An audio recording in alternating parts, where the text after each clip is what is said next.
Welcome all. This is lesson 19 of the chapter Permutations and Combinations, and we are going to learn distribution of identical objects in R different boxes, let's say.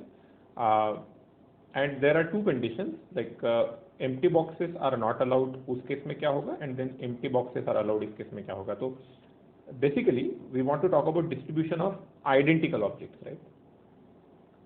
अब आप बोलेंगे sir ये identical object कहाँ से आ रहा है, तो actually इसके पहले वाले भी एक लेसन में आया था थोड़ा बहुत आइडेंटिकल ऑब्जेक्ट्स के बारे में. Here I would like to clarify कि आइडेंटिकल ऑब्जेक्ट्स आने के बाद क्या फर्क पड़ता है, राइट, यानी डिफरेंट और आइडेंटिकल ऑब्जेक्ट्स में. तो एक्चुअल पोर्शन शुरू करने से पहले ये एक एग्जाम्पल मैं आपके साथ डिस्कस करना चाहूँगा. क्वेश्चन है, in how many ways can you divide 10 objects in 2 groups of 4 and 6. आपके पास 10 ऑब्जेक्ट है और आपको 2 ग्रुप बनाने हैं. एक ग्रुप में 4 ऑब्जेक्ट डालने हैं, दूसरे ग्रुप में 6 ऑब्जेक्ट डालने हैं. अब पहला केस पूछा है कि अगर ये 10 के 10 ऑब्जेक्ट अलग अलग है तो फिर आप इसे कितने तरीके से ग्रुप बना सकते हो. सिंपल आंसर इज, मैं 4 के ग्रुप के लिए 10C4 सिलेक्ट कर लेता हूं, ऑटोमेटिकली दूसरा 6 वाला ग्रुप तैयार हो जाएगा. और answer is 10 factorial upon 4 factorial into 6 factorial. This is the answer. ऐसा क्यों होता है? क्योंकि सपोज पहला ग्रुप 4 वाला बना, दूसरा ग्रुप 6 वाला बना, तो इसमें A B C D आ गया, इधर suppose E F G H I J आ गया, फिर इधर A B C E आया सपोज, तो बाकी का D. तो अगर मैं ये 4 के जितने ग्रुप सिलेक्ट करता हूँ, राइट, उतने ही तरीके से ये 6 वाला ग्रुप तैयार हो जाएगा. इसीलिए हमारा ये आंसर ऐसा है. यानी ऑब्वियसली आपने 10C6 लिखा तो भी चलता है, यानी पहले आप 6 वाला क्रिएट करो तो भी. But this is the answer जो हमने शायद इसके पहले ही एक लेसन में सीख लिया है. जब आपके पास डिफरेंट ऑब्जेक्ट्स हो तो आप उसके ग्रुप्स कैसे बनाते हो. लेकिन अगर ये 10 के 10 ऑब्जेक्ट्स आइडेंटिकल है तो आप एक ग्रुप 4 का और दूसरा ग्रुप 6 का कितने तरीके से बना सकते हो? Only one way. शॉक मत होना, थोड़ा सोचो आप. सभी के सभी ऑब्जेक्ट सेम टू सेम है, राइट ना. तो मैं कौन से 4 सिलेक्ट कर रहा हूँ ये फर्क ही नहीं पड़ता. तो सिंपली एक में 4 और एक में 10 दे दिए, 6 दे दिए, बस खत्म हो गया. This is how we do it. और इसीलिए अब इसी क्वेश्चन को अगर मैं आगे लेते हुए ऐसा बोलूँ कि सिर्फ 2 ग्रुप बनाने हैं, 4 और 6 के नहीं, सिर्फ 2 ग्रुप, फिर चलेगा 1 और 9 के रहे या फिर जैसे भी रहे. तो इसका आंसर कैसे आएगा? इसका आंसर आएगा 10C1 plus 10C2 plus 10C3, इस टाइप के आएगा. यहाँ पर क्या आएगा? यहाँ पर इसका आंसर सिर्फ आएगा एक में 1, एक में 9, ये एक तरीका हो गया, राइट. एक में 2, एक में 8, ये दूसरा तरीका हो गया. बस इस तरीके से हमारा आंसर 9 आएगा. यहाँ पर आंसर 9 आएगा और इस साइड में आंसर आएगा 2 to the power 10. अगर 0 अलाउड है तो, और 0 अलाउड नहीं है तो थोड़ा सा कम होगा. But I hope you are able to understand what happens when the objects are different and identical. तो with this now let's start with our actual goal जो हम सीखना चाहते हैं. Distribution of n identical objects in r different boxes if empty boxes are not allowed. अगर empty boxes allowed नहीं है, यानी हर बॉक्स में कम से कम एक चीज, there should be at least one thing in every box, ऐसा अगर है तो वो किया जा सकता है n-1 C r-1 वेज से. कितने तरीके से किया जा सकता है? n-1 C r-1 veg. ध्यान में रखना, इस पर्टिकुलर लेसन में मैं आपको जो भी चीजें पढ़ा रहा हूँ, सिखा रहा हूँ, वो चीजें हम किसी और लॉजिक से भी बना पाएंगे. तो थोड़ा सा डिफिकल्ट लॉजिक रहेगा, लेकिन वो हम बायनोमियल थ्योरम का यूज करते हुए भी करेंगे. अभी के लिए एक सिंपल आपको तरीका बताता हूँ. सपोज आपके पास n आइडेंटिकल थिंग्स है, राइट. तो आपने रख दी है सपोज 1 2, तो मैं इसको थोड़ा सा नंबर लिखता हूँ, नहीं तो पता नहीं चलेगा, लेकिन सभी चीजें सेम है, 3 4 etcetera up to n things. अब आप देखिए थोड़ा सा, अगर सपोज मैं n के जगह पर यहाँ पर थोड़ा सा 5 लिख लेता हूँ, 1 2 3 4 5, तो इसमें ये गैप्स कितने हैं? अगर हम गैप्स की बात करते हैं, राइट, सिर्फ यहाँ पर ये वाली गैप्स की बात करूंगा मैं, एंड वाले गैप नहीं, तो 4 हो जाते हैं. एक्चुअली क्या है कि हमें कितने बॉक्सेस चाहिए? R box. और R के में, अब R बॉक्सेस में डालने के लिए हम लोग क्या करेंगे, यहाँ पर कि इनको डिस्ट्रीब्यूट करने का तरीका क्या हो सकता है। सभी के सभी चीज़ें सेम है, राइट। सिंपली सिर्फ ये आएगा कि कौन से बॉक्स में कितने एलिमेंट्स है। एक चीज़ आपको और बता दूं, यहाँ पर r obviously less than n होना चाहिए, राइट। ओके, अब आपके पास 1 2 3 4 है। अब आप ये जो गैप्स है इनमें पार्टीशन लगा दो, राइट। जैसे सपोज यहाँ पर 5 चीज़ें हैं और हमने डिसाइड किया कि इसको 3 बॉक्सेस में डालना है।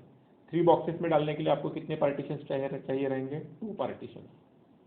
अब ये 2 पार्टीशन सपोज एक यहाँ पे लग गया, एक यहाँ पे लग गया, राइट। यानी पहले बॉक्स में 2 चले गए, दूसरे बॉक्स में 1 ऑब्जेक्ट चला गया, तीसरे बॉक्स में फिर से 2, तो हमारा 3 बॉक्सेस का डिस्ट्रीब्यूशन हो गया 2 1 2।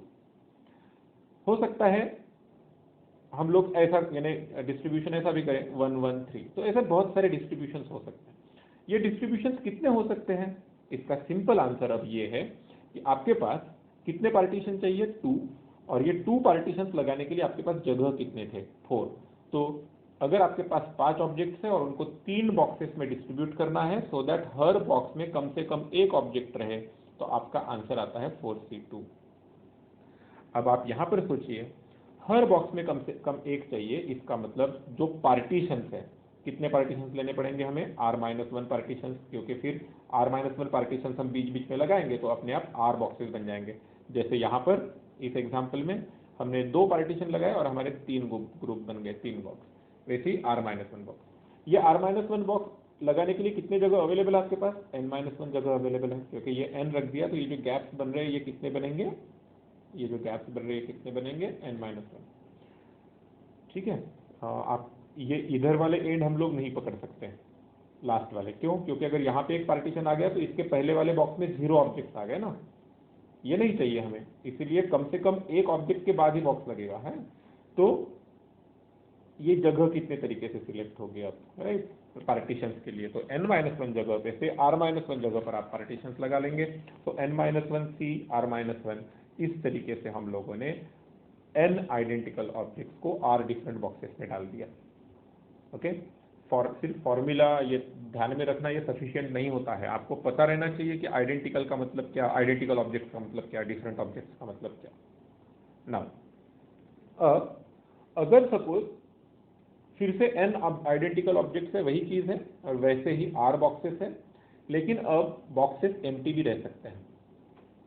जैसे फिर से बताता हूं, पहले हम लोगों ने 5 ऑब्जेक्ट्स लिए थे और 5 ऑब्जेक्ट्स का डिस्ट्रीब्यूशन करने के लिए हमारा आंसर आ गया था 4c2, सिंपल आंसर 4c2 आया था, विच इज 6।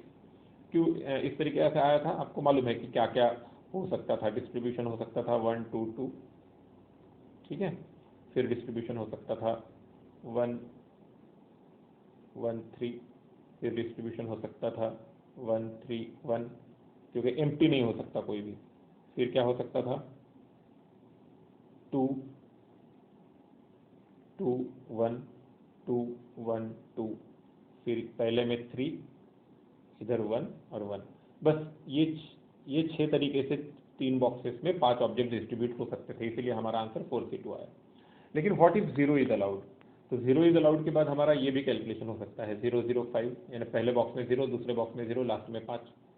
तो अब कितना आंसर आएगा? तो अब इसका आंसर निकालने का तरीका है, जो फॉर्मूला है, फॉर्मूला आप याद में रख ही सकते हो।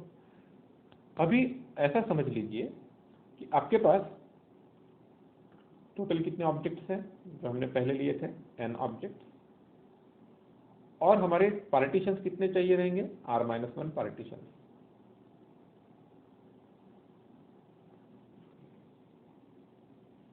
करेक्ट। अब ये लगाने के बाद अब आप इसमें अगर इन पूरे जो चीजें हैं इनमें एग्जैक्टली r-1 पार्टीशन अगर लगाने जाते हो तो आपका आंसर आ जाएगा n + r-1 c r-1। और इस तरीके से जो कुछ भी डिस्ट्रीब्यूशन है जिसमें एम्प्टी चीजें हैं वो भी यहाँ पर आ जाएगी, करेक्ट।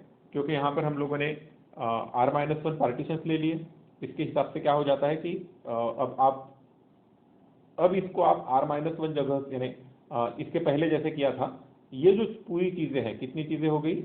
n + r-1 चीजें, इनको हम डिस्ट्रीब्यूट करेंगे किस तरीके से डिस्ट्रीब्यूट करेंगे? ऑब्वियसली पहले हमने जैसे किया था उस तरीके से R माइनस वन यानी R बॉक्सेस में डिस्ट्रीब्यूट करेंगे। इतने चीज़ों को R बॉक्सेस में डिस्ट्रीब्यूट करना वो पहले जैसे स्टडी कर लिया था उसके हिसाब से ये आंसर आएगा। So I want you to remember this both of this formula. अब एक्चुअली क्या होता है ना कि कभी कभी दूसरा एक प्रॉब्लम भी सेम आंसर आने वाला होता है, राइट ना। एक पैरेलल हम लोग ड्रॉ कर सकते हैं कुछ प्रॉब्लम्स में। जैसे यहाँ पर देखिए, number of non negative integral solutions of equation x1 plus x2 plus x3 up to xr is equal to n where xi is greater than equal to 0, क्योंकि नॉन निगेटिव बोला है, सॉरी यस नॉन निगेटिव बोला है मतलब zero भी चलेगा। इसका मतलब ऐसा है कि आपके पास ये R बॉक्सेस है, समझ लो आप x1 x2 x3, और इसमें से हर बॉक्स की वैल्यू कुछ रह सकती है, लेकिन इसमें कुछ जाएगा, इसमें कुछ जाएगा, इसमें कुछ जाएगा, इसमें कुछ जाएगा, लेकिन टोटल मिलाकर कितने जाने चाहिए? n।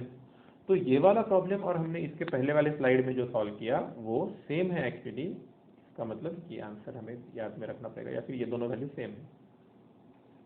लेकिन अगर पॉजिटिव इंटीग्रल सॉल्यूशंस बोला जाए तो इनमें से x1 x2 किसी की भी वैल्यू जीरो नहीं हो सकती, मतलब हर किसी में कम से कम एक होना चाहिए। तो उसका आंसर जो एकदम स्टार्टिंग में पढ़ा था n-1c r-1।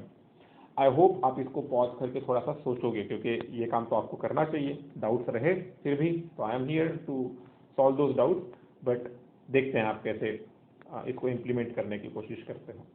Now find the number of non negative integral solutions of the equation. अब नॉन नेगेटिव मतलब जीरो चलेगा, एम्प्टी बॉक्स चलेगा। तो एम्प्टी बॉक्स चलेगा तो हमारा आंसर क्या होता है? n plus r-1 c r-1 simply, correct. तो यहाँ पर कितनी चीजें हैं? 9। कितने बॉक्सेस में डिस्ट्रीब्यूट करना है? 3, करेक्ट। तो हमारा आंसर क्या आ गया फिर? It is 9 plus 3 minus 1 c 3 minus 1 which is 12 11 sorry 11 c 2 which is equal to 11 into 10 by 2 which is equal to 55। Okay, सो एकदम क्लियर और सिंपल आंसर है जैसे आप निकालना चाहो। लेकिन ना ये जो आंसर हमने निकाल लिया एक्चुअली, राइट, इस आंसर को अब n plus r-1 c r-1 which is 11 c2 and which is 55, ये मैंने लिख तो लिया। क्या आप सोच रहे हो कि क्या इस आंसर को अगर मैं ये पूरा फॉर्मूला मालूम नहीं रहा तो भी सॉल्व कर सकता था? तो कर सकते हैं हम लोग। देखिए नॉन निगेटिव चाहिए, इसका मतलब जीरो चलने वाला है।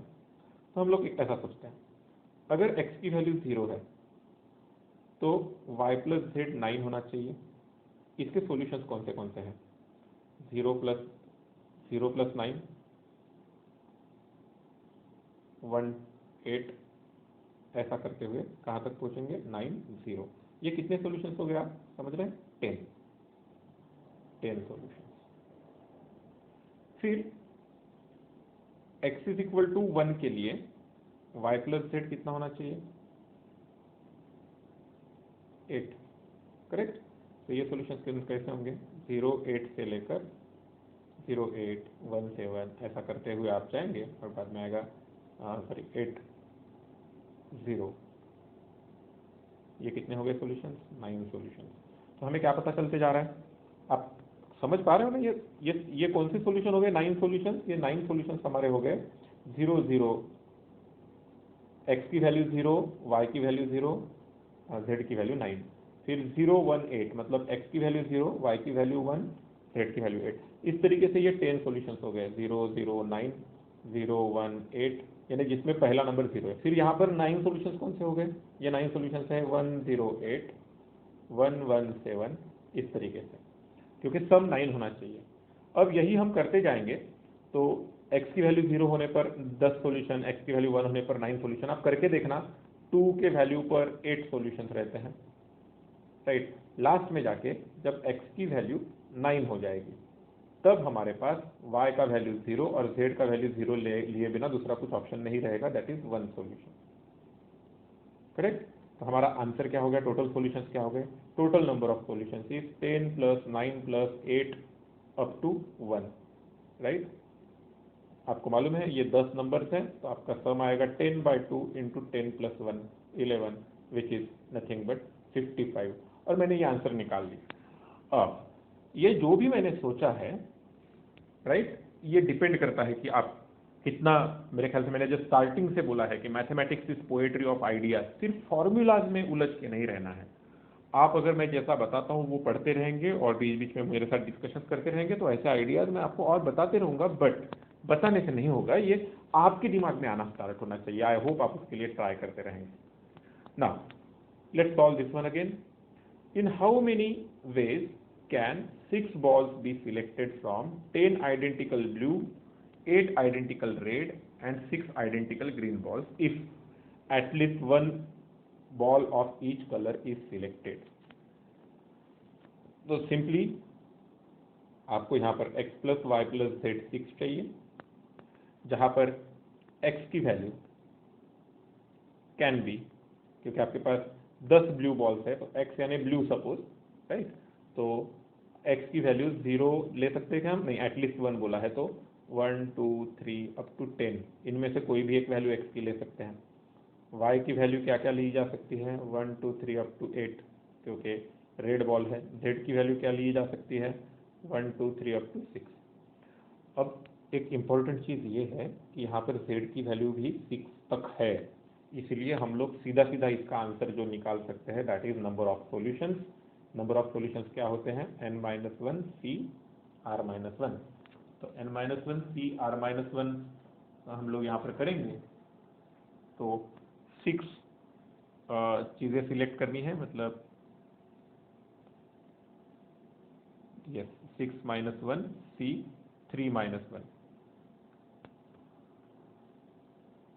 n का वैल्यू 6 है, n इज इक्वल टू 6 और r इज इक्वल टू 3 है। तो हमारा आंसर आया 5c2 which is equal to 5 into 4/2 and that is equal to 10। तो यस, आप 10